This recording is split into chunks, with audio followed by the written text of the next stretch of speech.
Mambo vipi? Karibu tena katika channel yetu. Unachotakiwa ni kusubscribe, na leo nimekuletea mada adhimu kwa wewe mwanafunzi uliomaliza kidato cha sita, yani form 6 mwaka huu hapa, na unatarajia kwenda chuo kikuu. Na kwenye swala ambalo nimelileta leo sana sana ni masuala ya jeshi. Wanafunzi wengi wanauliza ni nini umuhimu wa jeshi? Je, niende jeshi au nisiende jeshi? Ni faida gani naweza nikazipata kwa kwenda jeshi la kujenga taifa, yani JKT kwa mujibu wa sheria? Kwa majina haya yanategemewa kutolewa, au pengine unaangalia video hii ikiwa tayari yameshatoka. Nipo hapa kukuhabarisha kuhusiana na umuhimu wa kwenda jeshi la kujenga taifa kwa mujibu wa sheria. Cha kwanza, kwa mujibu wa sheria hichi kinakupa cheti wewe unapomaliza yale mafunzo ya kazi.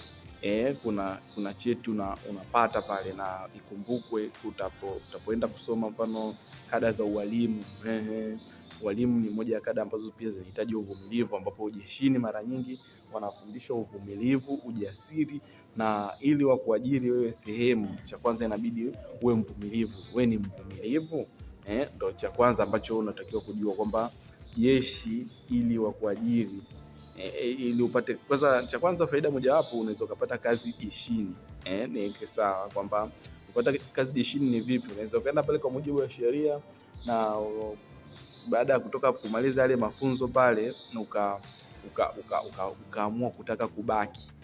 Ukitaka kubaki pale vile kwa mujibu wa sheria, utaendelea na kozi zako. Na ukumbuke, ukiwa umesoma na ukaenda jeshini, wewe ni msomi wa form 6, manake wewe unapomaliza tu yale mafunzo huwezi kwenda kuwa mwanajeshi ambaye anakimbizwa kwenda vitani au wapi. Utakuwa moja kwa moja unapata nyota, unakuwa tayari una nyota yako umeiweka mabegani, hivyo unaweza ukawa kwenye usalama, kwenye nini, unapata chances kama hizo. Na kama hutakuwa interested, cheti chake chenyewe ni kwenye nilikuwa nazungumzia masuala ya kada, mfano kama ya ualimu.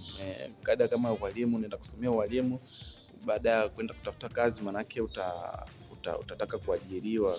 Ni kuajira ya walimu inafanyika kwa mfumo wa interview, na kwenye mfumo wa interview lazima uende na vyeti bana.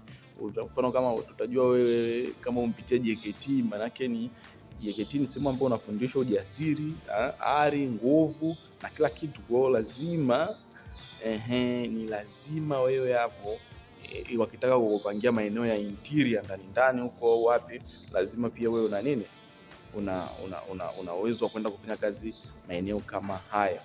Kwa hiyo ni vitu ambavyo ni vizuri kwenda, na sio kitu kibaya kwenda kwenye JKT, kwenda kupitia yale mafunzo, kwa sababu cheti chake kinaweza kaja kukupa ajira. Na cha msingi, na mfumo wetu wa elimu unajulikanika mara nyingi ni mfumo wa kupeana wanasema nini, wanaangalia vyeti zaidi. Kwa hiyo cheti chako kitakuwa kina nini. Kwa hiyo kwenda JKT ni moja ya vitu ambavyo wewe hapo vinakufanya uwe na nini, uwe na chances nyingi za kwenda kupata chances kama za ajira kama hizo ambazo nimezungumzia.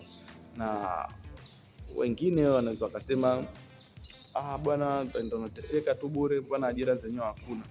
Bwana, usiishi kwa mazoea, ishi kwa nyakati, nenda JKT.